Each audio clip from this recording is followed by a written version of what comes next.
മുഴുവനും പ്രേസ് കേട്ട എൻ്റെ പേര് മഞ്ജു. ദൈവത്തിന്റെ നാമത്തിന് മഹത്വം ഉണ്ടാകട്ടെ. യേശുക്രിസ്തു ദൈവം മാനവരാശിയെ വളരെയധികം സ്നേഹിക്കുന്നു.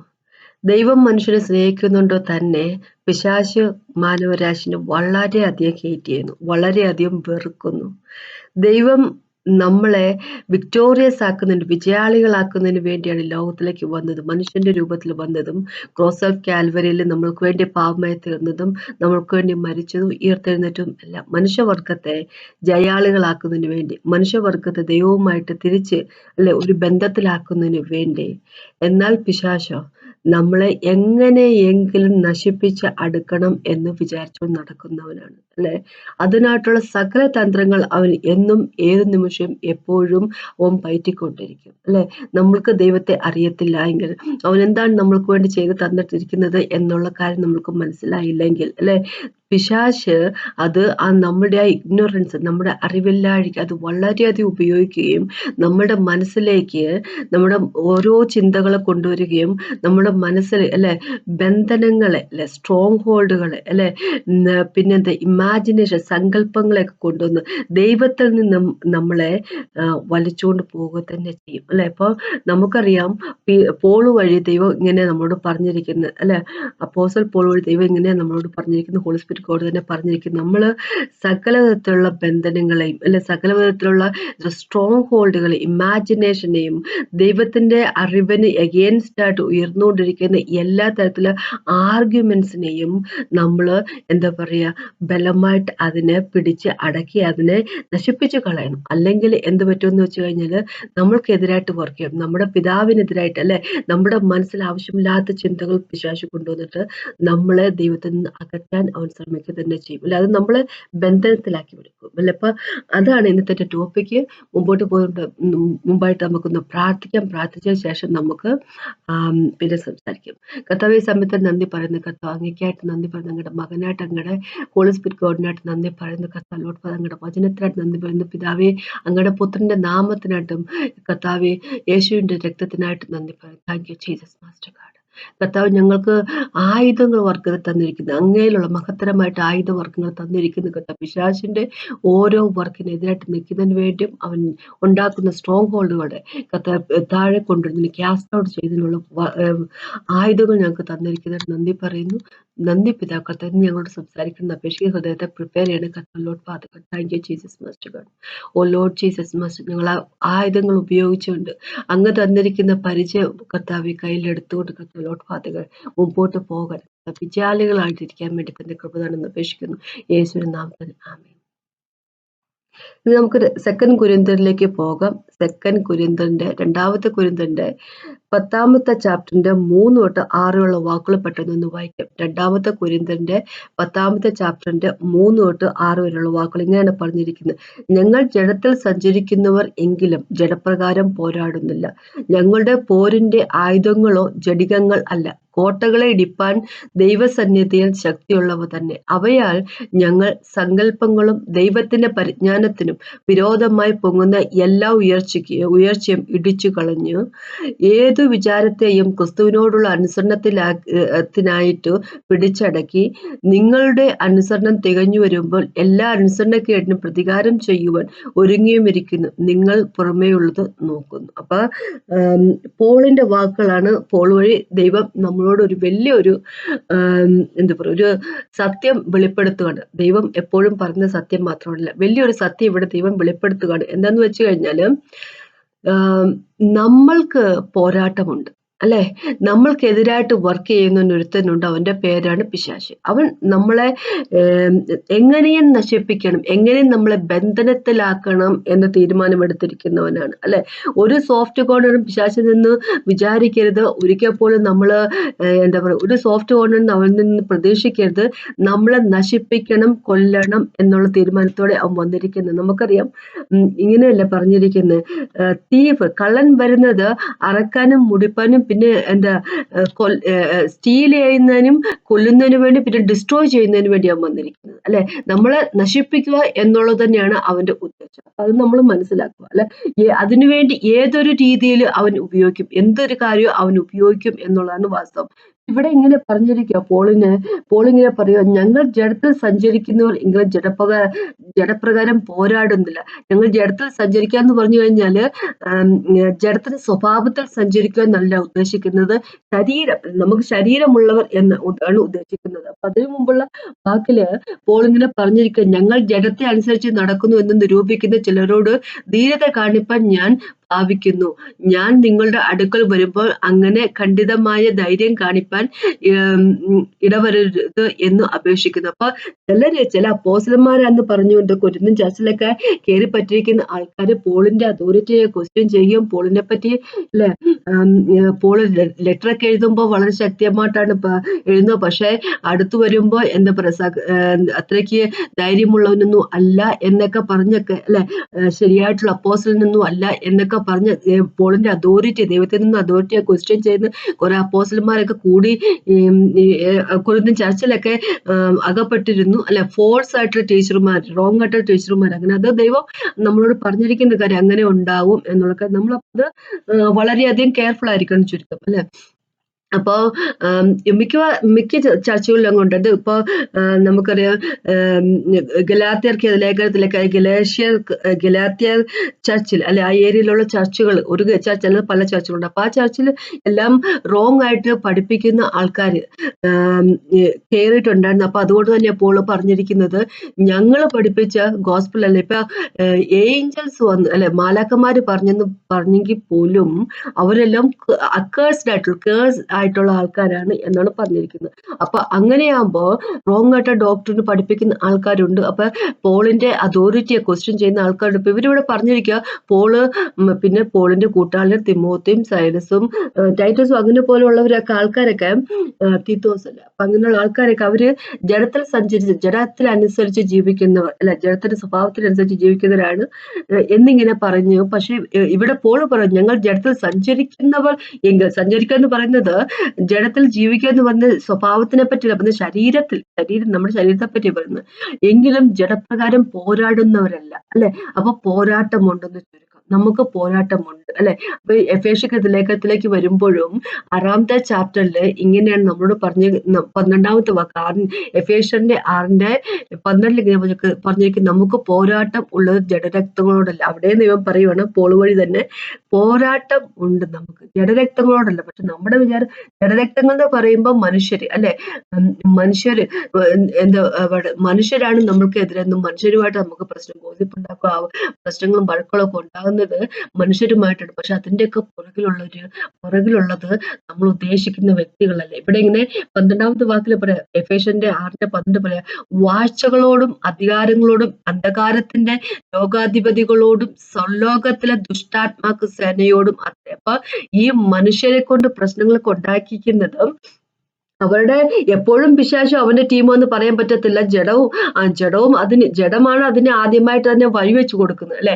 പക്ഷെ എങ്കിൽ പോലും ഇവിടെ ദൈവം പറയും, പോരാട്ടം ഇവര് ജഡത്തിന്റെ സ്വഭാവത്തിൽ ഇങ്ങനെ ഓപ്പറേറ്റ് ചെയ്യുമ്പോൾ നമ്മൾ ആരെങ്കിലും നമ്മുടെ ജഡത്തിന്റെ സ്വഭാവം കാണിച്ചുകൊണ്ട് അങ്ങനത്തെ ഒരു ജീവിതം ജീവിക്കുമ്പോ അതും മുതലെടുത്തുകൊണ്ട് പുറകിൽ നിന്ന് മനുഷ്യരെ കൊണ്ട് പോരാടിപ്പിക്കുന്ന ഒരു കൂട്ടം ആത്മാക്കളുണ്ട്. അതിനെപ്പറ്റി പറയാം, പ്രിൻസിപ്പാലിറ്റീസ്, പവേഴ്സ് എന്ന് പറഞ്ഞ വാഴ്ചകള്, അന്ധകാരത്തിന്റെ ലോകാധിപതികൾ, സ്വലോകത്തെ ദുഷ്ടാത്മ സേന അല്ലെ. അപ്പൊ ദുഷ്ടാത്മ സേനയോട്, പിശാചിന്റെ അവരുടെ ടീമിനോട് നമുക്ക് പോരാട്ടമുള്ളൂ. അപ്പൊ പോരാട്ടമുണ്ട് എന്ന് തന്നെ ദൈവം പറഞ്ഞിരിക്കുക. ഈ പോരാട്ടം ഉണ്ട് എന്ന് പറയുമ്പോ ഇപ്പൊ ഒരു യുദ്ധം എടുത്ത് നോക്കുമ്പോ ശത്രുവിനെ നശിപ്പിക്കുന്നതിന് വേണ്ടിയുള്ള കാര്യങ്ങൾ എല്ലാവരും എതിർഭാഗത്ത് നിൽക്കുന്ന എന്താ പറയാ ടീമുകൾ അല്ലെ, സോൾജിയേഴ്സ്, യോദ്ധാക്കൾ അവര് ചെയ്തിരിക്കും. അത് തന്നെയാണ് ദൈവം നമ്മളോടും പറയുന്നത്, നിങ്ങളെ നശിപ്പിക്കുന്നതിന് വേണ്ടിയുള്ള സകല കാര്യങ്ങൾ പിശാച് അവൻ ചെയ്യുന്നുണ്ട്. അപ്പൊ മനുഷ്യനെ ഏറ്റവും ഈസി ആയിട്ട് നശിപ്പിക്കാൻ പറ്റുന്ന രീതി എന്താന്ന് വെച്ച് കഴിഞ്ഞാല്, മനുഷ്യന്റെ മനസ്സിനെ അടക്കുവാണെങ്കിൽ അല്ലെ, മനുഷ്യന്റെ മനസ്സിനെ കിട്ടിക്കഴിഞ്ഞാല് അവൻ പിശാച് എന്താ പറയുക വിജയാളിയായി എന്ന് അല്ലെ. മനുഷ്യന്റെ മനസ്സിലേക്ക് ആവശ്യമില്ലാത്ത ചിന്താഗതികളൊക്കെ കൊണ്ടുവരികയാണെങ്കിൽ അല്ലെ, മനുഷ്യന്റെ ഹൃദയത്തിലേക്ക് ആവശ്യമില്ലാത്ത ചിന്താഗതികൾ ഇടുവാണെങ്കിൽ അല്ലെ, അപ്പൊ മനുഷ്യനെ കിട്ടി എന്നാണ് അതിന്റെ അർത്ഥം. അപ്പൊ അതുകൊണ്ടാണ് ദൈവം പറയുന്നത്, നിങ്ങളുടെ ഹൃദയത്തെ നിങ്ങൾ കാത്തു സൂക്ഷിക്കുക എന്ന് പറയുന്നത്. ജീവിതത്തിൽ സകല പ്രശ്നങ്ങളും വരുന്ന അവിടെ നിന്നാണ് പറയുന്നത് അല്ലെ. അപ്പൊ നമുക്കറിയാം, ഈ കാലത്ത് നമ്മൾ സമൂഹത്തിലേക്ക് നോക്കുമ്പോ യങ്ങായിട്ടുള്ള പിള്ളേര് അല്ലെ, ചെറിയ കുഞ്ഞുങ്ങളുടെ മനസ്സിൽ പോലും എന്താ പറയാ ഡിപ്രഷനാണ് ഇപ്പൊ പറഞ്ഞുകൊണ്ടിരിക്കുന്നത്. അപ്പൊ നേരത്തെ നമ്മളൊക്കെ വളർന്നു വരുന്ന സമയത്ത് കേട്ടോണ്ടിരുന്നതിനേക്കാളൊക്കെ എത്രയോ വളരെ അധികമാണ് ഇപ്പോഴത്തെ യങ് ജനറേഷന്റെ ഇടയ്ക്ക് ഡിപ്രഷൻ എന്ന് പറയുന്നത് അല്ലെ. അത് പിശാചിന്റെ ഒരു മാർഗമാണ്. നമുക്കറിയാം ഐസയ്ക്ക് എഴുതിയിട്ടുണ്ട് അല്ലെ, ഗാർമെന്റ്സ് ഓഫ് എന്താ പറയാ പ്രേസ് കൊടുക്കുന്ന പറഞ്ഞിരിക്കുന്ന ഡിപ്രഷൻ ഉള്ള സ്പിരിറ്റിന് പകരമായിട്ട് സ്ഥലത്ത് ഗാർമെന്റ് ഓഫ് പ്രേസ് കൊടുക്കുന്ന ദൈവം പറഞ്ഞിരിക്കുന്നത്. അപ്പൊ ഇവിടെ ഇങ്ങനെ പറയുവാണ്, ഞങ്ങളുടെ പിന്നെ ഇവിടെ എന്താ പറയുക, പോൾ പറയുന്നത് ജഡപ്രകാരം ഞങ്ങൾ പോരാടുന്നില്ല, ഞങ്ങളുടെ പോരിന്റെ ആയുധങ്ങളോ ജഡികങ്ങൾ അല്ല, കോട്ടകളെ ഇടിപ്പാൻ ദൈവസന്നിധി ശക്തിയുള്ളവയത്രേ. അവയാൽ ഞങ്ങൾ സങ്കല്പങ്ങളും ദൈവത്തിന്റെ പരിജ്ഞാനത്തിന് വിരോധമായി പൊങ്ങുന്ന എല്ലാ ഉയർച്ചയും ഇടിച്ചു കളഞ്ഞ് ഏത് വിചാരത്തെയും ക്രിസ്തുവിനോടുള്ള അനുസരണത്തിനായി പിടിച്ചടക്കുന്നു അല്ലെ. അപ്പൊ ആയുധങ്ങൾ ഉപയോഗിച്ച്, ദൈവത്തിന് നമുക്ക് തന്നിരിക്കുന്ന ആയുധങ്ങൾ ഉപയോഗിച്ച് കോട്ടകളെ ഇടിപ്പാൻ, പിന്നെ സങ്കല്പങ്ങളെയും ദൈവത്തിന്റെ പരിജ്ഞാനത്തിന് വിരോധമായി പൊങ്ങുന്ന എല്ലാ ഉയർച്ചകളെയും വിചാരങ്ങളെയും ക്രിസ്തുവിനോടുള്ള അനുസരണത്തിനായി പിടിച്ചടക്കുന്നതിന് വേണ്ടി ഉപയോഗിക്കുക. അപ്പൊ എന്ന് വെച്ച് കഴിഞ്ഞാല് കോട്ടകൾ മനുഷ്യന്റെ മനസ്സിൽ കെട്ടുന്നു പിശാച് അല്ലെ. സങ്കല്പങ്ങളെ മനുഷ്യന്റെ മനസ്സിലേക്ക് കൊണ്ടുവരുന്നു. ദൈവത്തിന്റെ പരിജ്ഞാനത്തിന് വിരോധമായി പൊങ്ങുന്ന പല അറിവുകളും അവൻ കൊണ്ടുവരുന്നു, പല വിചാരങ്ങളും അവൻ മനുഷ്യന്റെ മനസ്സിൽ ഉണ്ടാക്കുന്നു അല്ലെ. അപ്പൊ കോട്ടകൾ എന്ന് പറയുമ്പോ കോൺക്രീറ്റ് കെട്ടിടങ്ങൾ ലോകത്തിൽ കെട്ടുന്നതിനെ പറ്റിയല്ല പറയുന്നത്, മനുഷ്യന്റെ മനസ്സിൽ കെട്ടുന്നതിനെ പറ്റിയാണ് പറയുന്നത്. സ്ട്രോങ് ഹോൾഡുകളുടെ കോട്ടകളെ പറ്റി പറയുന്നത്. അപ്പൊ കോട്ടകൾക്ക് ഉദാഹരണമായിട്ട് പറയുവാണെങ്കിൽ, നമുക്ക് മനുഷ്യന്റെ മനസ്സിൽ കിട്ടുന്ന കോട്ടകൾക്ക് ഉദാഹരണമായിട്ട് പറയുവാണ്, ചിലപ്പോ ചില ആളുകൾക്കെങ്കിലും പേടി, ഒരു കാരണവുമില്ലാതെ പേടി, എല്ലാ കാര്യത്തിലും പേടിയാ. പേടിക്കരുത് എന്ന് തോന്നി എന്ന് പറഞ്ഞാലും അല്ലെ, അവർക്ക് പേടി വേണ്ട, അവർക്ക് അതിൽ നിന്നൊന്ന് പുറത്തു വരണം, ഈ പേടി എന്നുള്ള അവസ്ഥയിൽ നിന്നൊന്ന് പുറത്തു വരണം എന്നുണ്ടെങ്കിൽ പോലും അവർക്ക് സാധിക്കത്തില്ല. പിന്നെ ഇങ്ങനെ വന്നുകൊണ്ടേയിരിക്കും, മനസ്സിലേക്ക് ആ പേടി വന്നുകൊണ്ടിരിക്കും. ചിലർക്ക് അഡിക്ഷൻസ് അല്ലെ, കള്ളു കുടിക്കുക എന്നുള്ള അഡിക്ഷൻ, അവർക്ക് അതിൽ നിന്നൊന്ന് പുറത്ത് വരണമെന്ന് അവർക്ക് താല്പര്യമുണ്ട്, പക്ഷെ അവർക്ക് സാധിക്കത്തില്ല അല്ലെ. ചില ചിന്തകൾ അവരുടെ മനസ്സിലേക്ക് വരുന്നു അല്ലെ, അതിൽ നിന്ന് അവർക്ക് അതിനൊരു മോചനം വേണം, പക്ഷെ അത് അങ്ങനെ ചിന്തിക്കരുതെന്ന് ആഗ്രഹമുണ്ട്, പക്ഷെ പിന്നെ ആ ചിന്തകൾ ഇങ്ങനെ വന്നുകൊണ്ടേയിരിക്കുക അല്ലെ. ക്യാപ്റ്റീവ് ആയിട്ട് വെച്ചോണ്ടിരിക്കുക, നമ്മളെ അടിമകളാക്കി വെച്ചോണ്ടിരിക്കുക. അപ്പൊ അങ്ങനെയുള്ളതിന് പറഞ്ഞ സ്ട്രോങ് ഹോൾഡ് എന്ന് പറയും. സ്ട്രോങ് ഹോൾഡ് മനുഷ്യന്റെ മനസ്സിലുണ്ടാക്കാൻ അവൻ വളരെയധികം എക്സ്പേർട്ടാണ് അല്ലെ. പിന്നെ എന്താ പറയുക, സങ്കല്പങ്ങൾ, ഓരോ സങ്കല്പങ്ങൾ അല്ലെ, ദൈവം എനിക്കെതിരാണെന്ന് തോന്നുന്നു അല്ലെ, എന്നെ ആരോ പിടിക്കാൻ വരുന്നു എന്ന് പറഞ്ഞു അല്ലെ, ഇരുട്ടത്ത് പോകാൻ പേടിയുള്ള ആൾക്കാർ അല്ലെ, എന്തോ എനിക്കൊരു മഹാമാരി വരാൻ പോകുന്നു, അപകടങ്ങൾ എനിക്ക് വരാൻ പോകുന്നു, അങ്ങനെയുള്ള സങ്കല്പങ്ങൾ ആൾക്കാർ സങ്കല്പിക്കുകയല്ലേ. ആ സങ്കല്പങ്ങളൊക്കെ വരുന്നത് പിശാചാണ് കൊണ്ടുവരുന്നത് അല്ലെ. പിന്നെ പറയാം, ദൈവത്തിന്റെ പരിജ്ഞാനത്തിന് വിരോധമായി പൊങ്ങുന്ന എല്ലാ ഉയർച്ചകളും അല്ലെ. അപ്പൊ അഹങ്കാരങ്ങൾ മനുഷ്യന്റെ മനസ്സിൽ അല്ലെ, ഇതെല്ലാത്തിനും ബേസ് ആയിട്ട് വരുന്നത്, എങ്ങനെയാണ് ഇതൊക്കെ നടക്കുന്നത്, അവരെങ്ങനെയാണ് ഒരു എൻട്രി പോയിന്റ് നമ്മുടെ ജീവിതത്തിൽ കിട്ടുന്നു എന്ന് കഴിഞ്ഞാല് നമ്മുടെ ജഡത്തിന്റെ സ്വഭാവത്തിൽ നമ്മൾ ഓപ്പറേറ്റ് ചെയ്യുമ്പോഴാണ് അല്ലെ. നമ്മുടെ ജഡത്തിന്റെ സ്വഭാവത്തിൽ നമ്മൾ എപ്പോഴെങ്കിലൊക്കെ വർക്ക് ചെയ്യുമ്പോൾ, നമ്മുടെ ജീവിതത്തിൽ ജീവിച്ചു കൂട്ടുമ്പോഴാണ് ഇങ്ങനെയൊക്കെ ഓരോ കാര്യങ്ങൾ നമ്മുടെ ജീവിതത്തിലേക്ക് വരുന്നത് ചുരുക്കം അല്ലെ. പിന്നെ ചില അപകടങ്ങളൊക്കെ വരുമ്പോ ഉണ്ടാകുന്ന ഒരു പേടി അല്ലെ, ആ പേടി അങ്ങനെയുള്ള കാര്യങ്ങള് അല്ലെ, നമ്മുടെ കഷ്ടപ്പാടിൽ കൂടെ കടന്നു പോകുമ്പോ ആ ഒരു എന്താ പറയാ, നമുക്ക് ഉണ്ടായ ഒരു മാനസികമായിട്ട് ബുദ്ധിമുട്ട്, അങ്ങനെ പലതും പിശാചൻ നമ്മുടെ ജീവിതത്തിലേക്ക് വരാനുള്ള കാരണമാണ്. അപ്പൊ നേരത്തെ പറഞ്ഞ പോലെ ജഡത്തിന്റെ സ്വഭാവം പിശാചിന് നമ്മുടെ ജീവിതത്തിലേക്ക് കൊണ്ടുവരാനുള്ള വരാനുള്ള ഒരു എന്താ പറയാ, ഒരു എൻട്രി പോയിന്റ് ആണ്, ഒരു ഓപ്പൺ വാതിലാണ്. പിന്നെ പ്രശ്നങ്ങൾ അല്ലെ, ജീവിതത്തിൽ ഉണ്ടാകുന്ന പ്രശ്നങ്ങൾ, ആരെങ്കിലും നമ്മൾക്ക് നമ്മളെ ദ്രോഹിക്കുമ്പോ അങ്ങനെ ഉണ്ടായ ഒരു ഭയങ്കര മാനസിക ബുദ്ധിമുട്ടുണ്ട്, ഒരു ആക്സിഡന്റ് പോലെ ഉണ്ടാകുമ്പോ അപ്പൊ നമുക്കുണ്ടാകുന്ന ആ പേടി, എന്താ പറയാ, ട്രോമ അല്ലെ, ട്രൂമ എന്ന് പറയുന്നത്. പിന്നെ എന്താ പറയുക, അങ്ങനെ എന്താ പറയാ, ഡിപ്രഷൻ പോലെ നമുക്ക് ആരെങ്കിലുമൊക്കെ എന്താ പറയുന്നത്, നമ്മുടെ വളരെയധികം നമ്മള് സ്നേഹത്തിലായിരുന്ന ഒരാളുടെ മരണം, അല്ലെങ്കിൽ നമുക്ക് നമ്മുടെ ജീവിതത്തിൽ വരുന്ന അസുഖങ്ങൾ, അങ്ങനെ ഉണ്ടാകുന്ന ഒരു മാനസിക ബുദ്ധിമുട്ട്, അത് നമ്മൾ അപ്പോഴേ അതിനെ ഡീൽ ചെയ്തില്ലെങ്കിൽ അത് പിന്നെ പിശാചിന് ഒരു എൻട്രി പോയിന്റ് ആയിട്ട്, അവനൊരു വാതിലായിട്ട് നമ്മുടെ ജീവിതത്തിൽ വർക്ക് ഓപ്പൺ ചെയ്ത് അതൊക്കെ തന്നെ അവൻ വർക്ക് ചെയ്യുക തന്നെ ചെയ്യും അല്ലെ. അപ്പൊ ഇവിടെ ഇങ്ങനെ സങ്കല്പങ്ങൾ അവൻ നമ്മുടെ ജീവിതത്തിലേക്ക് കൊണ്ടുവരും, മനസ്സിലേക്ക് കൊണ്ടുവരുന്നു. ദൈവത്തിന്റെ പരിജ്ഞാനത്തിന് വിരോധമായി പൊങ്ങുന്ന പലതും അല്ല, പല അറിവുകൾ ദൈവത്തിന്റെ പരിജ്ഞാനത്തിന്, ദൈവം ദൈവത്തെ അറിയുന്നതിന് പകരമായിട്ട് പൊങ്ങി വരുന്ന കാര്യങ്ങൾ അല്ലെ. ദൈവം എന്നുള്ള ദൈവം എന്താണ് ചെയ്യുന്നത് അതിന് ദൈവത്തിനെതിരായിട്ട് വരുന്ന അറിവുകൾ അല്ലെ. അത് എന്താ പറയുക, ദൈവത്തിനെതിരായിട്ട് വരുന്നതെല്ലാം പെർഫെക്റ്റ് ആയിരിക്കില്ല, എല്ലാം ഉയർന്നു പൊങ്ങുന്നതായിരിക്കില്ല. വിചാരങ്ങൾ, ചിന്തകൾ അല്ലെ നമ്മുടെ മനസ്സിലേക്ക് ഇടുന്നു. അപ്പൊ ചിന്തകളെ പറ്റി നമുക്കറിയാം, പലപ്പോഴും നമുക്ക് ചിന്തിക്കേണ്ട എന്ന് തോന്നുന്ന പല കാര്യങ്ങളും നമ്മുടെ മനസ്സിലേക്ക് വരുന്നുണ്ട് അല്ലെ. അപ്പൊ നമുക്കറിയാം 91 സങ്കീർത്തനം എടുത്ത് വായിക്കുമ്പോൾ ഇങ്ങനെ പറഞ്ഞിരിക്കുന്നത്, പകല് പായുന്ന അല്ലെ അസ്ത്രങ്ങൾ നിങ്ങൾ പേടിക്കണം എന്ന് പറഞ്ഞിരിക്കുന്നത് അല്ലെ. ആരോസ്, പകല് നിങ്ങളുടെ നേരെ വരുന്ന അസ്ത്രങ്ങൾ നിങ്ങൾ പേടിക്കേണ്ട കാര്യമില്ല. കാരണം വെച്ചാൽ അവന്റെ ചിറകിന്റെ കീഴിലാണ് നമ്മൾ താമസിക്കുന്നതാണ് ദൈവം പറഞ്ഞിരിക്കുന്നത് അല്ലെ. നമ്മളെ തന്റെ ചിറകുകൊണ്ട് യേശുക്രിസ്തു കവർ ചെയ്യുന്ന അവന്റെ ചിറകിന്റെ കീഴിൽ നമ്മൾ അഭയം പ്രാപിക്കുമ്പോൾ നമ്മൾക്ക് ഒന്നിനെയും പേടിക്കേണ്ട കാര്യമില്ല അല്ലെ. പകല് നമ്മുടെ നേരെ വരുന്ന അസ്ത്രങ്ങളെയോ അല്ലെ രാത്രിയിൽ നടക്കുന്ന എന്താ പറയുന്ന പെസ്റ്റിലൻസിനെയോ അല്ലെ ന്യൂണ്ടയിൽ നമുക്ക് വേണ്ടി നമ്മൾ വെയിറ്റ് ചെയ്ത് നടക്കുന്ന അനർത്ഥങ്ങളെ ഒന്നും നമ്മൾ ഭയപ്പെടേണ്ട കാര്യമില്ല. കാരണം എന്താന്ന് വെച്ചാൽ നമ്മൾ അവന്റെ ചിറകിന്റെ കീഴിലാണ് ദൈവം പറഞ്ഞിരിക്കുന്നത്. അപ്പൊ പകല് പറക്കുന്ന അസ്ത്രങ്ങളുണ്ട് ചുരുക്കം. എന്ന് വെച്ച് കഴിഞ്ഞാൽ അസ്ത്രങ്ങൾ എന്ന് വെച്ചാൽ ശരിക്കുള്ള ഈ ഫിസിക്കലായിട്ട് അസ്ത്രങ്ങളെ പറ്റി അല്ല പറഞ്ഞ ചിന്തകൾ അല്ലെ, നമ്മുടെ മനസ്സിലേക്ക് കൊണ്ടുവരുന്ന ചിന്തകൾ, നമ്മൾ ചിന്തിക്കരുതെന്ന് ഓർക്കുന്ന കാര്യങ്ങൾ അല്ലെ, മോശപ്പെട്ട രീതിയിലുള്ള ചിന്താഗതികൾ എല്ലാം അവൻ നമ്മുടെ മനസ്സിലേക്ക് കൊണ്ടിടുക തന്നെ ചെയ്യും അല്ലെ. അപ്പൊ നേരത്തെ പറഞ്ഞ പോലെ കോട്ടകളെ മനുഷ്യന്റെ മനസ്സിൽ ഉണ്ടാക്കുന്നു അല്ലെ, സങ്കല്പങ്ങളെ മനുഷ്യന്റെ മനസ്സിൽ കൊണ്ടുവരുന്നു അല്ലെ. പിന്നെ എന്തെന്ന് വെച്ചാൽ ചിന്താഗതികൾ, മോശപ്പെട്ട രീതിയിലുള്ള ചിന്താഗതികളെ മനുഷ്യന്റെ മനസ്സിലേക്ക് കൊണ്ടുവരുന്നു. ദൈവത്തെ പറ്റിയുള്ള ഡൗട്ടുകൾ അല്ലെ, ദൈവത്തിന് എതിരായിട്ട്, യേശുക്രിസ്തുവിന് എതിരായിട്ട്, യേശുവിന്റെ ക്രൂസിലെ മരണത്തിന് എതിരായിട്ട് അല്ലെ ഡൗട്ടുകൾ അല്ലെ, കൺഫ്യൂഷനുകൾ. പിന്നെ എന്താ പറയാ, അതിന്റെ യേശു നമ്മൾക്ക് വേണ്ടി എന്താണ് ചെയ്തത്, ക്രോസ് ഓഫ് കാൽവരി നമുക്ക് വേണ്ടി എന്താണ് നേടിയത് എന്നുള്ളതിനെ പറ്റി അതിന് ഒന്നുമല്ലാക്കി തീർക്കുന്ന തരത്തിലുള്ള ചിന്താഗതികൾ അല്ലെ.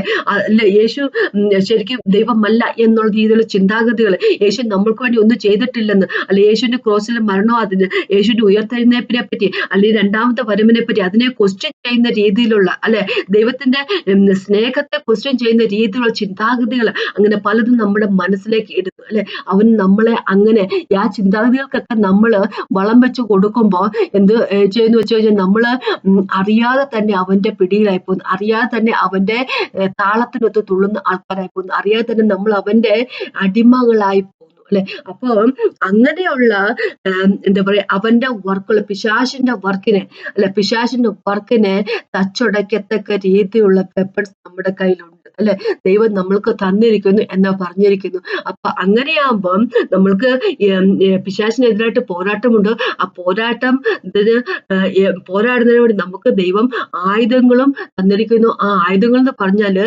ദൈവത്തില് മഹത്തരമായിട്ടുള്ളതാണ് എന്നാണ് ഇവിടെ പോൾ വഴി ഹോൾ ോട് പറഞ്ഞിരിക്കുന്നത്. അപ്പൊ നമ്മൾ അറിയേണ്ട കാര്യം എന്താന്ന് വെച്ച് കഴിഞ്ഞാല് നമ്മൾക്ക് പോരാട്ടമുണ്ടെന്നും നമ്മുടെ മനസ്സിനെ പിടിച്ചടക്കത്തക്ക രീതിയിലുള്ള കാര്യങ്ങൾ എനിമി എപ്പോഴും ചെയ്തുകൊണ്ടിരിക്കുമെന്നും അല്ലെ, നമ്മൾ ശത്രു എപ്പോഴും ചെയ്തുകൊണ്ടിരിക്കുമെന്നും നമ്മളുടെ കയ്യിൽ നമ്മുടെ ദൈവം തന്നിരിക്കുന്ന ആയുധങ്ങളെ നമ്മൾ ഉപയോഗിച്ചേ പറ്റത്തുള്ളൂ അല്ലെ. നമ്മൾ മനസ്സിലാക്കുക, ഈ എന്താ പറയാ നമ്മുടെ മനസ്സിലേക്ക് നമ്മൾ ദൈവത്തിനെതിരായിട്ട് വരെ തോന്നുള്ളൂ, ദൈവത്തിന്റെ സ്നേഹത്തിനെതിരായിട്ട്, ദൈവത്തിന്റെ അറിവിന് ദൈവം നമ്മൾക്ക് പകർന്നു തന്നിരിക്കുന്ന നമ്മുടെ ജീവൻ അല്ലെ, യേശുവിന്റെ ജീവിതം വഴി നമ്മുടെ ഉള്ളിൽ വെളിച്ചമുണ്ട്. ആ വെളിച്ചത്തിനെതിരായിട്ട് വരുന്ന സകലതിനെയും നമ്മൾ അപ്പോഴേ തന്നെ മുളയിലെ നുള്ളിക്കളയണം എന്നുള്ള കാര്യം ദൈവം നമ്മളോട് ഓർമ്മിക്കുകയാണ് അല്ലെ. പല ആൾക്കാരുടെയും ജീവിതത്തിലുള്ള പ്രശ്നങ്ങളാണ് അല്ലെ, കോട്ടകൾ, സ്ട്രോങ് ഹോൾഡുകൾ ഉണ്ടാക്കിയിരിക്കുന്നു എന്നുള്ളത് അല്ലെ, ഗിൽറ്റി ഫീലിങ്ങുകൾ ഉണ്ടാക്കിയിരിക്കുന്നു ഉള്ള കാര്യം, പലതരത്തിലുള്ള ചിന്തകൾ വന്നിട്ട് മനുഷ്യര് പലരും യേശുവിൽ വിശ്വസിക്കുന്ന പല വ്യക്തികളും വിചാരിക്കും ദൈവത്തിന് എന്നോട് ദേഷ്യമാണ് അല്ലെ. പലതരത്തിലുള്ള മോശപ്പെട്ട രീതിയിലുള്ള ചിന്താഗതികൾ മനസ്സിലേക്ക് വരുന്നു. അവർക്ക് അതിൽ നിന്ന് എങ്ങനെയെങ്കിലും ഒന്ന് പുറത്തു വരണമെന്ന് ആഗ്രഹമുണ്ട്, മറ്റാരോടും പറയാൻ പറ്റത്തില്ല. കാര്യം എന്ന് വെച്ചാൽ അതുപോലുള്ള ചിന്താഗതികളാണ് വരുന്നത് അല്ലെ. അവര് മോശമാണെന്ന് മറ്റുള്ളവർ വിചാരിക്കുമോ എന്ന് തോന്നത്തക്ക രീതിയിലുള്ള ചിന്താഗതികളാണ് മനസ്സിലേക്ക് വരുന്നത്. അപ്പൊ ദൈവം പറയുക, അത് നിങ്ങൾ ഇടുന്ന കാര്യമല്ല അല്ലെ, പിശാച് അവൻ മനുഷ്യനെ തകർക്കുന്നതിന് വേണ്ടി കൊണ്ടുവരുന്ന കാര്യമാണ്. അത് ആദ്യമേ തന്നെ നമ്മൾ മനസ്സിലാക്കി വെക്കുക. അതിന് എതിരായിട്ട് സകലവിധത്തിലുള്ള ആയുധ വർഗങ്ങളും നമ്മുടെ ദൈവം തന്നിട്ടുണ്ട്. അല്ലെ. അപ്പം ഇതിനു മുമ്പായിട്ട് ഈ ന്യായവർഗത്തെ പറ്റി സംസാരിക്കുന്നതിന് മുമ്പായിട്ട് ഞാൻ ഒരു കാര്യം പറയട്ടെ. ദൈവം നമ്മളോട് ഓൾറെഡി പറഞ്ഞിരിക്കുന്ന എഫേസ്യർക്കെതിലേക്ക് 6ാമത്തെ ചാപ്റ്റർ നമ്മളിപ്പോൾ വായിച്ചുള്ളൂ. 10 തൊട്ട് 18 വരെയുള്ള വാക്കുകൾ വായിക്കുമ്പോൾ നമുക്കറിയാം ദൈവം ഇങ്ങനെ നമ്മളോട് പറഞ്ഞിരിക്കുന്നു, ഒടുവിൽ കർത്താവിലും അവന്റെ അമിത ബലത്തിലും ശക്തിപ്പെടുവിൻ എന്ന് നമ്മൾ പറഞ്ഞിരിക്കുക. ദൈവത്തിലും അവന്റെ അമിത ബലത്തിലും ശക്തിപ്പെടുമെന്ന് പറഞ്ഞിരിക്കുന്നത്. പിന്നെ പറയാം, പിശാചിന്റെ തന്ത്രം കൊണ്ട് എതിർത്ത് നിൽപ്പാൻ കഴിയേണ്ട ദൈവത്തിന്റെ സർവായുധ വർഗം ധരിച്ചുകൊള്ളും. അപ്പൊ പിശാച് തന്ത്രവുമായിട്ട് വരും, നമ്മുടെ മനസ്സിനെ നമ്മുടെ ഹൃദയത്തെ കീഴ്പ്പെടുത്താൻ വേണ്ടി അവൻ വരും. ഒരിക്കലും നമ്മുടെ മനസ്സിനെ ഹൃദയത്തെ അവന് കിട്ടിക്കഴിഞ്ഞാൽ അവൻ നമ്മളെ കീഴ്പ്പെടുത്തുക തന്നെ ചെയ്യും എന്നുള്ള കാര്യം നമ്മുടെ ദൈവം നമ്മളോട് പറയുകയാണ്. അപ്പൊ യേശു നമ്മളോട് ഇങ്ങനെ പറഞ്ഞിരിക്കുന്നത്, എന്താ പറയാ, ദൈവത്തിന്റെ മക്കള് എന്താ പറയാ നശിച്ചു പോകുന്നതിന്റെ ഒരു കാര്യം എന്താന്ന് വെച്ച് കഴിഞ്ഞാൽ അറിവില്ലാത്ത അല്ലെ. അറിവില്ലാഴികയാണ് നമുക്കുള്ള പ്രശ്നം. നമ്മള് ചിലര് അറിവുണ്ടായിട്ടും അതിന് വേണ്ടെന്ന് വെക്കുന്ന വ്യക്തികളുണ്ട്, റിജക്ട് ചെയ്യുന്ന വ്യക്തികളുണ്ട്. പക്ഷെ അറിവില്ലാഴിക ഒരു വലിയൊരു പ്രശ്നമാണ് അല്ലെ. അപ്പൊ ഇങ്ങനെ ഇപ്പൊ നേരത്തെ ഞാൻ പറഞ്ഞ പോലെ നമ്മുടെ മനസ്സിലേക്ക് പ്രശ്നങ്ങൾ ഇവനിടും, ചിന്താഗതികളിടും, നമ്മുടെ മനസ്സിൽ കോട്ടകളെ കെട്ടും എന്നുള്ള അറിവ് നമുക്കില്ല എങ്കിൽ നമ്മൾ വിചാരിക്കും എന്താന്ന് വെച്ച് കഴിഞ്ഞാല് ഈ മോശപ്പെട്ട രീതിയിൽ നമ്മുടെ ഹൃദയത്തിലേക്ക് വരുന്ന കാര്യങ്ങൾ, നമ്മുടെ മനസ്സിലേക്ക് വരുന്ന കാര്യങ്ങളൊക്കെ നമ്മളിൽ നിന്നുള്ളതാണല്ലോ. ദൈവം, ഞാൻ ഇത്ര മോശപ്പെട്ട ഒരു വ്യക്തിയായി പോയല്ലോ എന്ന് ചിന്തിച്ചുകൊണ്ട് നമ്മൾ നമ്മളെ തന്നെ പഴിക്കും. അപ്പൊ നമ്മളെ തന്നെ പഴിക്കുമ്പോൾ നമുക്ക് എന്താ പറയുക, ഒരു ഗിൽറ്റി ഫീലിംഗ് അല്ലെ. ദൈവത്തിന്റെ അടുത്തേക്ക് പോകാൻ വേണ്ടി നമ്മൾ മോശപ്പെട്ടവരാണല്ലോ, എന്നെ ദൈവം ഇന്നെ സ്വീകരിക്കത്തില്ലല്ലോ, അങ്ങനെ ഒരു ചിന്താഗതി വരുമ്പോഴേക്കും ദൈവത്തിന്റെ അടുത്തേക്ക് പോകാനിട്ട് പിന്നെ പ്രാർത്ഥിക്കാൻ ഒരു ബുദ്ധിമുട്ട് അല്ലെ, ബൈബിൾ വായിക്കാൻ ഒരു ബുദ്ധിമുട്ട്, ദൈവം എന്നെ കൈക്കൊള്ളത്തില്ലല്ലോ, ഞാൻ ഇത്ര മോശപ്പെട്ടവനാണല്ലോ ചിന്താഗതി. അങ്ങനെ എന്താ പറയാ, ദൈവത്തിൽ നിന്ന് പതുക്കെ പതുക്കെ അകന്നു പോകുക തന്നെ ചെയ്യും. അപ്പൊ അത് മനസ്സിലാക്കുക എന്നാണ് ദൈവം പറഞ്ഞിരിക്കുന്നത്. പിന്നെ ഇവിടെ 12ാമത്തെ വാക്കോട് പറയുവാണ്, നമ്മൾക്ക് പോരാട്ടമുള്ള ജഡരക്തങ്ങളോടല്ല, വാഴ്ചകളോടും അധികാരങ്ങളോടും ഈ അന്ധകാരത്തിന്റെ ലോകാധിപതികളോടും സ്വർഗലോകത്തിലെ ദുഷ്ടാത്മസേനയോടും അത്രേ. അതുകൊണ്ട് നിങ്ങൾ ദിവസത്തിൽ എതിർപ്പാനും സകലവും സമാപിച്ചിട്ട് ഉറച്ചു നിൽപ്പാനും കഴിയേണ്ട ദൈവത്തിന്റെ സർവായുധ വർഗം എടുത്തുകൊള്ളുവിൻ എന്ന് പറഞ്ഞിരിക്കുക അല്ലെ. ആർമർ ഓഫ് ഗോഡ് എന്ന് പറഞ്ഞു, ദൈവത്തിന്റെ സർവായുധ വർഗം നിങ്ങൾ എടുക്കുന്ന വ്യക്തികൾ ആയിരിക്കണം എന്ന് പറഞ്ഞിരിക്കുക. അത് നമ്മൾ പ്രശ്നത്തിലായി കഴിയുമ്പോൾ നമ്മൾ എടുക്കാൻ ശ്രമിച്ചിട്ട് കാര്യമില്ല. അതിനു മുമ്പേ തന്നെ എന്താ പറയുക, ദൈവത്തിന്റെ സർവായുധ വർഗം ധരിച്ചു നിൽക്കുന്ന വ്യക്തികളായിരിക്കണം എന്ന് പറയുക. അപ്പൊ ഇനി ഒരു കാര്യം പറയട്ടെ, ഇവിടെ പറഞ്ഞിരിക്കുന്നത് എന്താണെന്ന് വെച്ചാൽ ആർമർ ഓഫ് ഗോഡ് എന്ന് പറഞ്ഞിരിക്കുന്നത് അല്ലെ. ആർമർ ഓഫ് ഗോഡ്, സർവായുധ വർഗം എന്ന് പറയുമ്പോൾ നമുക്കറിയാം, ഒരു പടയാളി അവനൊരു യുദ്ധത്തിന് പോകുമ്പോൾ അവൻ വെറുതെ അങ്ങ് ഇറങ്ങി പുറപ്പെട്ടു പോകത്തില്ല. ഒരു കയ്യിലൊരു വാളും പിടിച്ചോണ്ട് വെറുതെ അങ്ങോട്ട് ഇട്ട എന്താ പറയുക, ഒരു ജീൻസും ഒരു ടീഷർട്ട് ഇട്ടുകൊണ്ടല്ലല്ലോ അവൻ പോകുന്നത് അല്ലെ. അപ്പം അതിനുള്ള പടച്ചട്ടയും അങ്ങനെ സകല കാര്യം, ഹെൽമറ്റും അങ്ങനെ കാര്യങ്ങളൊക്കെ ആണല്ലോ പോകുന്നത്. അപ്പൊ അതിനെപ്പറ്റിയാണ് ഇവിടെ പറഞ്ഞിരിക്കുന്നത് അല്ലെ. യുദ്ധത്തിന് പോകുന്ന തരത്തിലുള്ള ഷോവും കാര്യങ്ങളൊക്കെ ഉണ്ടാവില്ല അല്ലെ. അപ്പൊ അതിനെപ്പറ്റിയാണ് ദൈവം പറഞ്ഞിരിക്കുന്നത്. അപ്പൊ അത് നിങ്ങൾ ധരിക്കണം എന്നാ പറഞ്ഞിരിക്കുന്നത് അല്ലെ. പ്രശ്നങ്ങൾ ഉണ്ടാകുമ്പോൾ ധരിക്കണമെന്നല്ല പറഞ്ഞിരിക്കുന്നത്. ഏതോ എന്താ പറയുക, എന്തെങ്കിലുമൊക്കെ പ്രശ്നങ്ങൾ ഉണ്ടാകും എന്ന് നമ്മളെ മനസ്സിൽ കണക്ക് കൂട്ടിക്കൊണ്ട് പിശാച് നമ്മളെ എങ്ങനെയെങ്കിലും നശിപ്പിക്കണം എന്ന് മനസ്സിൽ കണക്ക് കൂട്ടിക്കൊണ്ട് നടക്കുന്നവനാണെന്ന് മനസ്സിലാക്കിക്കൊണ്ട് ഓരോ നിമിഷം നമ്മള് ഈ നിമിഷം തൊട്ട് അങ്ങോട്ട് അല്ലെ, നമ്മള് എപ്പോഴും ഏത് നിമിഷവും നമ്മള് ദൈവത്തിന്റെ സർവായുധം ധരിച്ചിരിക്കുന്ന വ്യക്തികളായിരിക്കും. നമ്മൾ പ്രിപ്പയർഡ് ആയിരിക്കണം എന്നാണ് ദൈവം പറഞ്ഞിരിക്കുന്നത്. ഇനി ഒരു കാര്യം ഇവിടെ ഞാൻ പറയട്ടെ, ഇത് ദൈവത്തിന്റെ സർവായുധങ്ങളാണ് അല്ലെ, ദൈവത്തിന്റെ ആർമറാണ് എന്നുള്ള കാര്യം നമ്മൾ മനസ്സിലാക്കുക, മനുഷ്യന്റെ ആർമർ അല്ല. അപ്പൊ ദൈവത്തിന്റെ ആർമർ ആയിരിക്കുമ്പോൾ, ദൈവത്തിന്റെ സർവായുധമായിരിക്കുമ്പോൾ ഒരു കാര്യം നമ്മൾ മനസ്സിലാക്കുക, ദൈവം എന്നുള്ള സ്പിരിറ്റ് ആണ് അല്ലെ. അപ്പൊ ആ ദൈവത്തിന്റെ സർവായുധമായിരിക്കുമ്പോൾ ദൈവത്തിനുമായിട്ട് മാച്ച് ചെയ്യുന്നവർക്ക് എന്താ പറയുന്നത്, ഈ സർവായുധം ധരിക്കാൻ പറ്റത്തില്ല. എന്ന് വെച്ച് കഴിഞ്ഞാൽ എന്താ ഉദ്ദേശം എന്ന് വെച്ച് കഴിഞ്ഞാല്, നമ്മുടെ പഴയ സ്വഭാവത്തിൽ നമ്മൾ വർക്ക് ചെയ്യുമ്പോൾ, പഴയ സ്വഭാവത്തിൽ ജീവിക്കുന്ന ജഡത്തിന്റെ സ്വഭാവത്തിൽ ജീവിച്ചു പോകുന്ന വിശ്വാസികൾക്ക് പറ്റുന്നതല്ല ഇത്. അവർക്ക് ഇട്ട് കഴിഞ്ഞത് ഫിറ്റ് ആകത്തില്ല അല്ലെ. ദൈവത്തിന്റെ സർവായുധം എന്താ പറയുക ധരിക്കേണ്ടത് യേശുവിനെ പോലെ ഉള്ള വ്യക്തികൾ എന്ന് വെച്ച് കഴിഞ്ഞാല് ഹോളി സ്പിരിറ്റ് ഗോഡിനാൽ നയിക്കപ്പെടുന്ന വ്യക്തികൾക്കാണ് ഈ സർവായുധം ദൈവം പറയുന്നത് അല്ലെ. ദൈവത്തിന്റെ എന്താ പറയാ ആർമർ ദൈവം പറയുന്നത് അത് സർവൈവ് ദ വർഗം അല്ലെ, അത് ഫിറ്റ് ആകുന്നത്, ആർമർ ഫിറ്റ് ആകുന്നത് ഹോളി സ്പിരിച്വൽ ആയിട്ടുള്ള വ്യക്തികൾക്കാണ്. അപ്പൊ അതുകൊണ്ടാണ് നമുക്കറിയാം എഫേസ്യ ലേഖനത്തിന്റെ 4-ാമത്തെ ചാപ്റ്റർ തൊട്ട് ഇങ്ങോട്ട് വരും, 17-ാമത്തെ വാക്ക് തൊട്ട് ഇങ്ങോട്ട് വരുമ്പോ എന്താ പറയുക, ദൈവം നമ്മളോട് ഇങ്ങനെ പറഞ്ഞിരിക്കുന്നത്, നമ്മുടെ പഴയ സ്വഭാവങ്ങള് മാറ്റാനാ പറഞ്ഞിരിക്കുന്നത്. എഫേസ്യന്റെ 4:17 തൊട്ട് ഇങ്ങോട്ട് താഴേക്ക് വായിക്കും, ഇങ്ങനെ പറഞ്ഞിരിക്കുന്നത്, നിങ്ങള് ജാതികളെ പോലെ നടക്കരുത് അല്ലെ. അവരുടെ ഹൃദയത്തിന്റെ എന്താ പറയാ ഫ്യൂട്ടിലിറ്റി അനുസരിച്ച്, അവരുടെ ഹൃദയത്തിന്റെ കാഠിന്യം അനുസരിച്ചാണ് അവർ നടക്കുന്നത്. അവർ അജ്ഞതയുള്ളവരാണ്, അന്ധബുദ്ധികളായി പോയിരിക്കുന്നു അല്ലെ.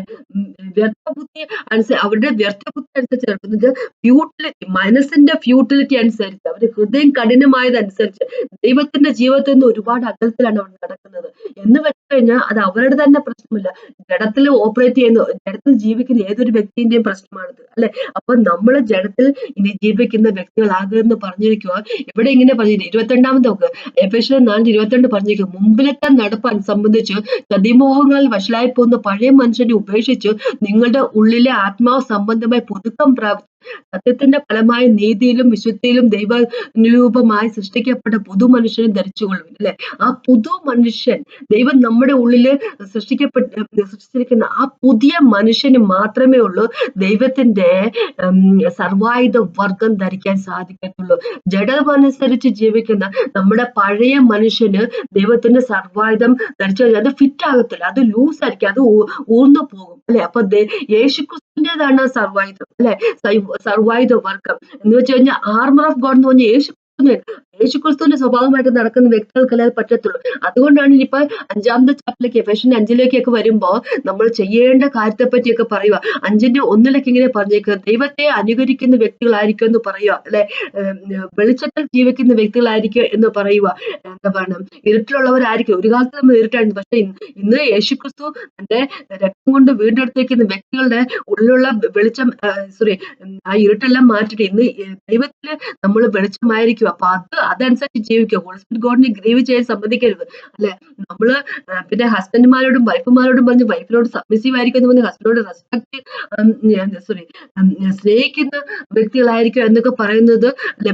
പിന്നെ മക്കളോട് പറയുന്നത് മാതാപിതാക്കൾ അനുസരിക്കുന്നു പറഞ്ഞു. അതെല്ലാം ചെയ്തതിനു ശേഷം, പറഞ്ഞതിന് ശേഷം ഇവിടെ 6-ാമത്തെ ചാപ്റ്ററിന്റെ 10 പറഞ്ഞിരിക്കും, ഒടുവിൽ അല്ലെ ഇതെല്ലാം പാലിക്കുക നിങ്ങൾ അല്ലെ. ദൈവം പറഞ്ഞനുസരിച്ച് ജീവന്റെ പുതുക്കത്തിൽ നടക്കും എന്നാ പറഞ്ഞിരിക്കുന്നത്. ആ ജീവന്റെ പുതുക്കത്തിൽ നടക്കുന്ന വ്യക്തികളാണ് അവരോട് പറയാം, ഒടുവിൽ കർത്താവിലും അവന്റെ അമിത ബലത്തിലും ശക്തിപ്പെടുവിൽ. അങ്ങനെയുള്ളവർക്ക് ദൈവത്തിന് സർവായുധ വർഗം ധരിക്കുക എന്ന് പറഞ്ഞിരിക്കുക. ജഡത്തിന്റെ സ്വഭാവത്തിൽ നടക്കുന്ന വ്യക്തികൾക്ക് പറഞ്ഞിരിക്കുന്ന കാര്യമല്ല അല്ലെ. അപ്പൊ ദൈവത്തിന്റെ സർവായുധ വർഗം അല്ലെ, ആർമർ ഓഫ് ഗോഡ് എപ്പോഴും ധരിച്ചിരിക്കുന്ന വ്യക്തികളായിരിക്കും. കാരണം മനസ്സിലാക്കുക, നമ്മള് പടക്കളത്തിലാണ് അല്ലെ, യുദ്ധഭൂമിയിലാണ് നമ്മൾ നിൽക്കുന്നത്. നമ്മൾക്കൊരു എതിരാളി ഉണ്ടെന്നുള്ള കാര്യം മനസ്സിലാക്കുക. പക്ഷെ അവന് എതിരാളി എന്ന് പറഞ്ഞാൽ അവൻ തോറ്റവനാണ്, അത് വാസ്തവം അല്ലെ. പിശാച് ഞാൻ തോറ്റാണ്. ക്രോസ് ഓഫ് കാൽവറിയിൽ യേശുക്രിസ്തു അവനെ തോൽപ്പിച്ചാണ്. പക്ഷെ എന്നാലും അവൻ ഈ ലോകത്തുള്ളിടത്തോളം കാലം അവൻ നമ്മൾക്ക് പ്രശ്നങ്ങൾ ഉണ്ടാക്കാൻ അവൻ ശ്രമിച്ചുകൊണ്ടിരിക്കും. അപ്പൊ അവനെ എതിർത്ത് നിൽക്കുന്നതിന് വേണ്ടി നമ്മൾ ദൈവത്തിന്റെ സർവായുധ വർഗം ധരിക്കും എന്ന് പറഞ്ഞിരിക്കും. അപ്പൊ നമുക്കറിയാം, ഇങ്ങനെ പറഞ്ഞിരിക്കുന്നത് അരയ്ക്ക് സത്യം കെട്ടുക, സത്യം എന്നുള്ളതാണ് അല്ലെ. ജീവിക്കുന്ന വ്യക്തികൾ, ഉള്ളിന്റെ ഉള്ളിൽ സത്യമുള്ള വ്യക്തികൾ, സത്യം മാത്രം സംസാരിക്കുന്ന വ്യക്തികളായിരിക്കുക എന്നാ പറഞ്ഞിരിക്കുന്നത്.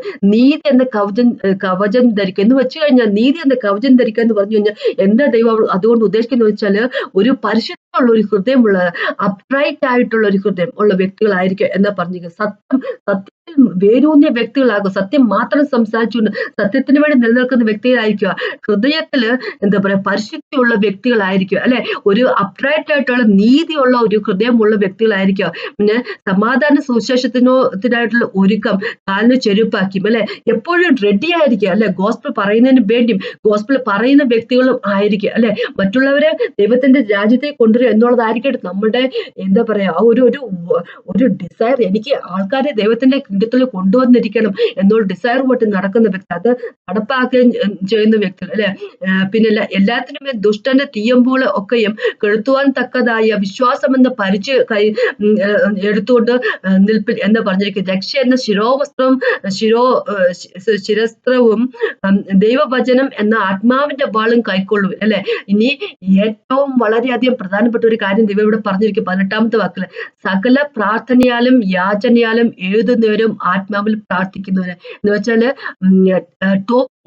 അല്ലെ, പ്രാർത്ഥിക്കുന്ന ആത്മാവിൽ നിറഞ്ഞ് പ്രാർത്ഥിക്കുന്ന വ്യക്തികളായിരിക്കുക എന്ന് പറഞ്ഞിരിക്കുക. അപ്പൊ ദൈവം പറഞ്ഞിരിക്കുന്ന ദൈവത്തിന്റെ സർവായുധ വർഗം അല്ലെ, ആ പുതിയ വ്യക്തിക്ക് അല്ലെ, എന്താ പറയുന്നത്, ജീവിതത്തിന്റെ പുതുക്കത്തിൽ നടക്കുന്ന വ്യക്തികൾക്ക് ധരിക്കാൻ വേണ്ടി ദൈവം പറഞ്ഞിരിക്കുന്ന കാര്യം എപ്പോഴും ധരിക്കണം എന്ന് ദൈവം പറഞ്ഞിരിക്കുന്ന കാര്യം. ഒന്നാമത്തത് സത്യം അരക്കെട്ട് അല്ലെ, കെട്ടിയിരിക്കുന്ന വ്യക്തി സത്യം കൊണ്ട് അല്ലെ, ബെൽറ്റ് എന്ന് പറഞ്ഞിരിക്കുന്നത്. പിന്നെ എന്താ പറയാ, ഹൃദയത്തിന്റെ പരിശുദ്ധി അതിന് നീതിയുള്ള ഹൃദയമുള്ളവർ ആയിരിക്കുന്ന വ്യക്തികളായിരിക്കുക. എപ്പോഴും റെഡി ആയിരിക്കുക, എന്താ പറയുക, ഗോസ്പലിന് വേണ്ടി ഉള്ള റെഡി അല്ലെ, അതാണ് ഷൂ എന്ന് പറഞ്ഞിരിക്കുന്നത്. പിന്നെന്താ, നമ്മുടെ പരിചയം എന്താ പറയുക, ഫെയ്ത്ത് വിശ്വാസം എന്നുള്ളൊരു പരിചയം നമ്മുടെ കയ്യിലുള്ളവരായിരിക്കുക അല്ലെ. ദൈവത്തിന്റെ വചനം എന്ന്, ആത്മാവിന്റെ വാളാവുന്ന ദൈവത്തിന്റെ വചനം അല്ലെ, ദൈവത്തിന്റെ വചനം അറിയുന്ന വ്യക്തികൾ ആയിരിക്കുക. പിന്നെ വെറുതെ ബൈഹാർട്ട് പഠിക്കുന്നതിനെ പറ്റിയല്ല ദൈവം പറഞ്ഞിരിക്കുന്നത്. റെവലേഷൻ, ദൈവത്തിൽ നിന്ന് വെളിപ്പാടുകൾ കിട്ടിയിരിക്കുന്ന ആ വെളിപ്പാട് എന്താ പറയാ, അത് മെഡിറ്റേറ്റ് ചെയ്തുകൊണ്ട് അല്ലെ, വെളിപ്പാട് ആത്മാവിൽ ഉള്ള വ്യക്തികൾ ആയിരിക്കും എന്നാ പറഞ്ഞിരിക്കുന്നത്. ആത്മാവിലേക്ക് എടുത്തിരിക്കുന്ന വ്യക്തികളായിരിക്കും എന്ന് പറഞ്ഞിരിക്കുന്നത്. അപ്പൊ എന്ന് വെച്ച് കഴിഞ്ഞാൽ ഇങ്ങനെ ജോഷുവയുടെ ദൈവം ഇങ്ങനെ പറഞ്ഞിരിക്കുന്നത്, അത് ന്യായം പുസ്തകം ലോ അല്ലെ, ബുക്ക് ഓഫ് ലോ, അത് നിന്റെ മൗത്തിൽ നിന്ന് നിന്റെ വായിൽ നിന്ന് മാറിപ്പോകരുത് എന്നാ പറഞ്ഞിരിക്കുന്നത്. എന്ന് വെച്ച് കഴിഞ്ഞാൽ അത് മെഡിറ്റേറ്റ് ചെയ്യുന്നവര്, അതിനെപ്പറ്റി ഇങ്ങനെ ചിന്തിച്ച് മെഡിറ്റേറ്റ് ചെയ്യുന്ന വ്യക്തികൾ ആയിരിക്കും എന്നാ പറഞ്ഞിരിക്കുന്നത്. ഇനി ഇവിടെ പറഞ്ഞിരിക്കുക, എന്താ പറയാ, സാൽവേഷൻ എന്ന ശിരസ്ത്രവും അല്ലെ, പിന്നെ സകലത്തിനേക്കാൾ ഉപരിയായിട്ട് നമ്മൾ പറഞ്ഞിരിക്കുക പ്രാർത്ഥിക്കുന്ന വ്യക്തികളായിരിക്കും, എപ്പോഴും പ്രാർത്ഥിക്കുന്നത്, ആത്മാവിൽ നിറഞ്ഞ് പ്രാർത്ഥിക്കുന്ന വ്യക്തികളായിരിക്കും എന്ന് പറയാം. അപ്പൊ അത് ദൈവത്തിന്റെ സർവായുധ വർഗത്തെ പറ്റി, എന്താ പറയാ, ആർമറിനെ പറ്റിയാ പറഞ്ഞിരിക്കുന്നത്. ഇനിയിപ്പൊ ഇവിടെ തിരിച്ചു വരുവാണെങ്കിൽ, ഇങ്ങോട്ട് വരുവാണെങ്കിൽ ഇവിടെ ആയുധങ്ങളെ പറ്റി പറഞ്ഞിട്ടുണ്ടല്ലോ 2 കൊരിന്ത്യരില്. അപ്പൊ നമ്മൾ 10ാമത്തെ ചാപ്റ്ററിൽ വായിക്കുമ്പോൾ 4ാമത്തെ വാക്കിനെ പറഞ്ഞിരിക്കുന്നത് നമ്മളുടെ പോരാട്ടത്തിന്റെ ആയുധങ്ങൾ അല്ലെ, ആയുധ വർഗത്തെ പറ്റി പറഞ്ഞു. ഇപ്പൊ നേരത്തെ ഇപ്പൊ എഫേഷ്യൻ നമ്മൾ വായിച്ച എന്താന്ന് വെച്ച് കഴിഞ്ഞാല് ആർമർ അല്ലെ, പടച്ചട്ട എന്നുള്ളതിനെ പറ്റിയാണ് പറഞ്ഞെങ്കിൽ ആയുധത്തെ പറ്റി ഇവിടെ പറഞ്ഞിട്ടുണ്ട്. അപ്പൊ ആയുധങ്ങള് ഒരുപാട് ആയുധങ്ങളുണ്ട്, ദൈവത്തിന്റെ ആയുധങ്ങൾ അല്ലെ, അതെല്ലാം മൈറ്റിയാണ്, ഭയങ്കര പവർഫുൾ ആണ് ദൈവത്തിൽ അല്ലെ. അപ്പൊ കുറച്ച് ആയുധങ്ങളെ പറ്റി പറയുവാണെങ്കിൽ നമുക്കറിയാം, യേശുവിന്റെ രക്തം അല്ലെ വലിയൊരു ആയുധമാണ് പിശാചിനെതിരായിട്ടുള്ളത്. യേശുവിന്റെ പേര്, പിശാച് യേശുവിന്റെ പേര് കേട്ട് കഴിഞ്ഞാൽ അവൻ 4 കാലിൽ ഓടും അല്ലെ, പിശാച് 4 കാലിൽ ഓടും അല്ലെ. പിന്നെ നമുക്കറിയാം ദൈവത്തിന്റെ വചനം, നമുക്കറിയാം നമ്മുടെ യേശു തന്നെ ദൈവത്തിന്റെ വചനം എടുത്തിട്ടാണ് പിശാചിനെതിരായിട്ട് നിന്നത് അല്ലെ. പിന്നെ നമുക്കറിയാം എന്താ പറയാ, വർഷിപ്പ് ചെയ്യുന്നത്, ദൈവത്തെ പ്രേസ് ചെയ്യുന്നത് അല്ലെ.